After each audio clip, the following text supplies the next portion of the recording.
সংযুক্ত আরব আমিরাতের federal authority for identity citizenship customs and port security বিভাগ ৫৫ বছর বা তদূর্ধ্ব বয়সীদের জন্য ৫ বছর মেয়াদী রেসিডেন্সি ভিসা চালু করেছে। শুক্রবার এ সংক্রান্ত সরকারি আদেশের বরাত দিয়ে এ খবর জানিয়েছে গালফ নিউজ। নতুন নিয়মে ৫৫ বছর বা তদূর্ধ্ব বয়সী প্রবাসীরা সংযুক্ত আরব আমিরাতে রেসিডেন্সি ভিসার আবেদন করতে পারবেন।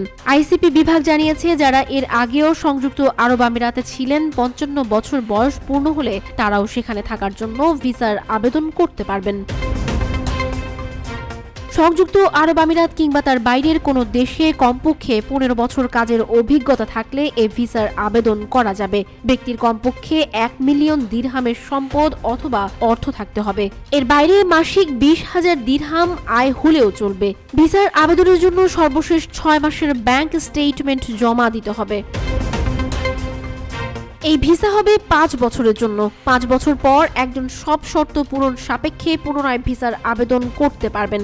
অফিসিয়াল ওয়েবসাইট অথবা UAICP স্মার্ট অ্যাপ্লিকেশন ব্যবহার করে ভিসার আবেদন করা যাবে। অবসরপ্রাপ্তদের আকৃষ্ট করতে আরও একটি বিশেষ প্রোগ্রাম চালু করেছে সংযুক্ত আরব আমিরাত।